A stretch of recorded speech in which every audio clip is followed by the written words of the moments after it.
Good afternoon, everyone, and welcome to this decision meeting for the Cabinet Member for Culture and City Development. I am the Cabinet Member for Culture and City Development, Councillor Steve Pitt. Just before we do anything else, quick housekeeping information to remind you that if the fire alarm sounds, we all need to exit the building in a sensible manner, thank you Claire, and assembled by Queen Victoria's statue, which at the moment is the other side of the ice rink. In order to comply with the Guildhall Trust's fire marshal regulations, please remember to sign out if you signed in when you leave the building. And a reminder to everyone that today's meeting is in fact being live streamed from a fixed camera point at the back of the room, and members of the public are permitted to record the meeting on the understanding it neither disrupts the meeting nor records those stating explicitly that they do not wish to be recorded. May I ask everyone to use microphones provided when they're speaking, and we'll ask, does it really include, may I now ask everyone to introduce themselves? I think I probably could have done that on my own without a written prompt. Just before we do that though, are there any apologies for absence today? I understand that Councillor Stephen Morgan has given apologies as the spokesperson for Labour, and that Councillor Judith Smythe has indicated that she may attend in his place, but may be late. Yeah. Okay, and on that note, we will go around the table and introduce ourselves. I've already done so, so to my left. I'm Councillor Claire Eady and I'm opposition spokesperson for the Progressive Portsmouth People Group. I'm Linda Symes, opposition spokesman for Culture, Leisure, Sport and this. Yes. Thank you. It's a bit of a mouthful, isn't it? Tristan Samuels, Director of Regeneration. Rachel Cutler, Acting Planning Policy Manager. Ian Maguire, Assistant Director for Planning and Economic Growth. Anna Martin, Democratic Services. Welcome all, and in the interest of transparency, we also have one of the city's solicitors in the public gallery area, and we also have with us Fiona from the news. Welcome, Fiona. Okay, onwards. Any declarations of interest today, members? No, none to be noted. So we are on to item 3, which was a forward plan mission. Who's leading on this one? Is it Ian? Happy to. Straightforward issue. This is referring to the next item on the agenda, item 4, the local development scheme. That matter was omitted from the forward plan. As noted on page 1, the chair of the City Council Scrutiny Management Panel has been notified with the appropriate public notice published, and the recommendation is at the top of page 2. Thank you, Ian. In that case, we are on to item 4, and that is that Portsmouth Plan Local Development Scheme update. Yes, thank you. We've put forward a new local plan timetable, which you'll find on page 2 of the report. It's come from a very thorough review of the work programme President need to undertake to get the local plan through to examination, which is this very long document here, if anyone wants to see it. Basically, it puts the whole programme forward by about 6 months. We're proposing to do the next public consultation in June next year.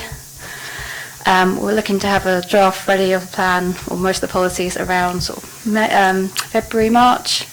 That gives us time to assess and take through sustainability appraisal, get the larger pieces of work done, so viability assessment, transport modelling, further site assessment work on some of the larger projects like Gypner in the city centre.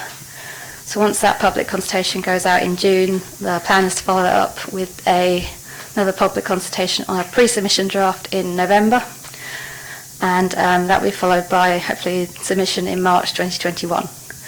After that, the timetable is a bit more approximate. It depends on availability of planning inspectors, scheduling of hearings, things like that. But the overall aim is to get the plan adopted by the council hopefully by the end of 2021. Thank you, Rachel. Members, any comments? Question, please. I'd like to know just how it affects the 5-year land allocation plan.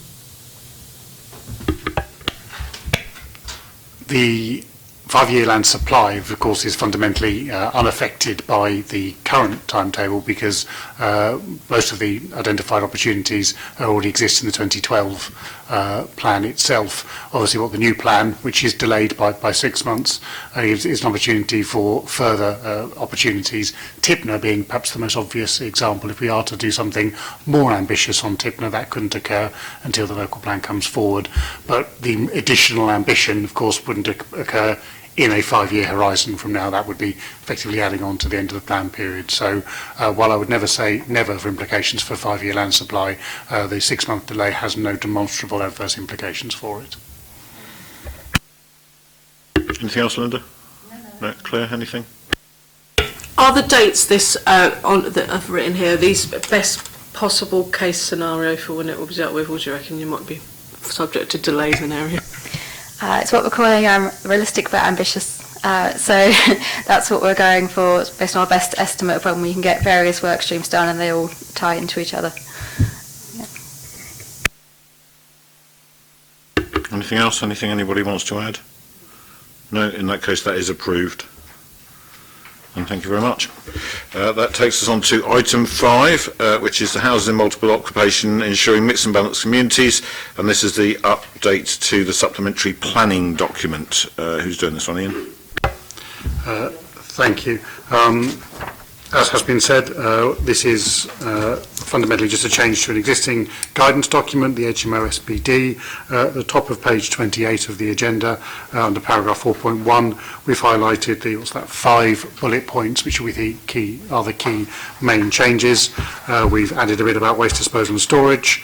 We've added an appendix to help guide judgments on assessing harm associated with HMOs. We've put greater emphasis on a critical assessment as part of the balanced judgment rather than a more tick box approach, which perhaps the previous document covered, and we have aligned the room size requirements and other matters with the housing regulations, the HMO licensing regime, to ensure customers are best able to engage with the council across the 2 complementary regimes that run in parallel. We feel this new document will aid decision making for members and for officers and will enable us to make more informed and rounded judgments, so HMOs can be resisted where they should be resisted and allowed where they should be allowed. Thank you, Ian. Members? I'm glad to see that you've actually entered that 15-metre measure, measuring the amenity. I'm really pleased that's in there because it's, it's not right, is it? As it is. Thank you. Claire? In that case, that is I am approving, or yes, I am approving. So thank you very much, and thanks for all your work on that, Ian.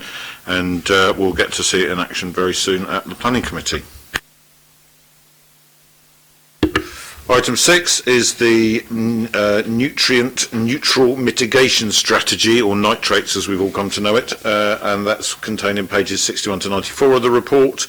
So this is an update. We'd already agreed the way the strategy would be developed, so this is now having developed said strategy, and again with a mind to being able to proceed with planning applications. Rachel, I assume you're doing this one because you've done a lot of the work, or is Ian doing it? I'll take all the credit. That's not fair, Ian. Yeah, to do most of the work. Because I also wish to take some of the criticism. We are going to table a amended page which we can circulate to members. This replaces the charging schedule information in paragraph 4.10 of the report, and similarly within the interim strategy itself there's a typo in one of the lines. We've transposed a 4 and a 5, so I'll happily take the blame for that, and we've taken the opportunity, as we have to update that, to extract that charging table and place it into a 2-page appendix so we can provide some greater guidance for members. Could you hand those around? So we'll just give you that page. There's nothing particularly exciting on it beyond that, to be clear.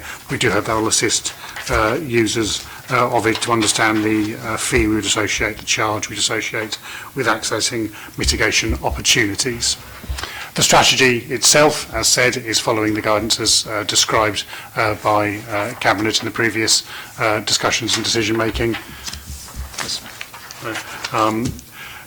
what we've tried to do is capture the key background information and the key opportunities, which obviously is to access the credits to nitrates that the council is creating through interventions in our housing stock, and providing a transparent way in which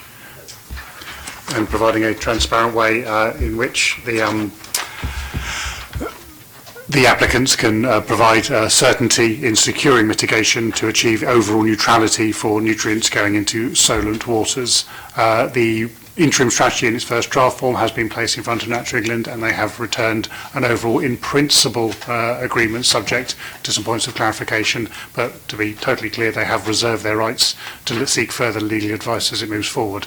Like any mitigation strategy to deal with habitat regulation issues, the test of it is very much in the eating. The first appropriate assessments that will have to be formally consulted with Natural England. A process going on at the moment will be the official test before we, as the competent authority, the Planning Committee as a competent authority for those that come to it, will make those final decisions. We are, however, satisfied this is a robust and appropriate mitigation strategy to cover the interim period, and I must be clear, it is an interim strategy as described on the front cover of it. Let me just get the right date. 2019 to 2033, 2023-24, to enable us to work continuously with our partners to try and find a permanent solution to this problem. Other than that, we do endorse and support the strategy for members. Thank you, Ian. Just for clarity then, which, for Anna, for DEM Services, which bit are we taking out and adding this as an appendix to? So it is in page, in the strategy itself, the page is 2021? Table 2. Table 2, thank you. Table 2. Which is on page 88 of the, page 20 of the strategy, 88 of the agenda papers. That table would come out and be replaced with a reference to signposting to an appendix, and this 2-page document would be the associated appendix. Is that all right, Anna? Yeah, you're fine. The only query on that is it's called Table 3 in mine.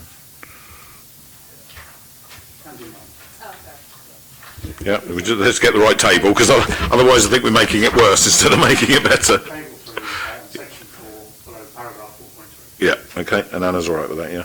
Okay. Members, questions? Plan B, supposing they come back and say, sorry, we don't want to go with this, what happens then? The competent authority to assess this is Portsmouth City Council, so we have to have due regard to their comments, as they say, but it really depends. If they come back and say this is absolute nonsense and they have a legitimate concern, we'll come back and speak to members around that. However, this has been built on processes we've already agreed in principle with them. And as I say, that's why we took the opportunity to get their general in principle review of this before we brought it forward for final endorsement and use. And Ian, I think I'm right in saying that in the Gosport Borough Council, on a much smaller and one-off example of this, did use a mitigation strategy based on credits for an application fairly recently, but that period for that to be judicially reviewed has now passed, and Natural England did not call it in. That's correct, and obviously the general principle of achieving neutrality through looking at wastewater coming out of a site, we've used ourselves at the Kingston Prison site with agreement of Natural England. Yeah. So that's we have and Gosport have, and we think on that basis we're okay. Claire, any questions? Anything either of you like to add? Could I add that thank you very much to Ian, but also very much to Rachel as well, because I know Rachel's done an awful lot of work on this, and we are in a much better position than the other solent local authorities on this as well, due to the amount of work that's gone in to make sure we had something that would stand up. And it's very important that we are protecting local jobs and getting development underway where it's appropriate that we do so. So thank you very much indeed, and we'll see this applied to planning applications after today, I understand. Thank you. Could we just, one final question, Ian, perhaps you'd be appropriate to say, give us a rough idea on how quickly we think we can clear the backlog now we've reached this point. Certainly from a backlog perspective, i.e. those that are queuing up for planning committees, we are hoping that they will largely be done by the 18th of December, that secondary elongated planning committee. The big challenge will be back with developers to provide the necessary information for us to inform that. So that's ongoing debates now with case officers leading those. Several of the cases that are delayed by nitrates, of course, are also ongoing negotiations on other matters. So as always, planning is a complex web of interrelated issues. So a lot of things are having to deal with nitrates, but are not what I would define as backlog, just going through the processes. So we are hoping by the end of this calendar year, the backlog, those things that are ready to go barring nitrates, should be able to be cleared. Fantastic, thank you very much. And I think given where we were, we're in a pretty good spot, and that's thanks to the hard work of you and your team. So thank you very much indeed. In that case, the subject to the amendments that Anna's noted, that is approved as an adopted strategy. Thank you very much. That takes us to item 7, which is the outside body appointment, which is for noting actually that Mr. Peter Gunn is nominated as my replacement on the Guildhall Trust Board. It comes into effect on January 2020, and I'm noting and approving that. Any comments on that from members? You're very welcome. Yeah, no, I've been very pleased that he said yes. So, okay. Any other business today that anybody wanted to raise? I know that's very quick, isn't it? So thank you very much, everybody. That's the meeting now concluded, and once again, thanks for your work.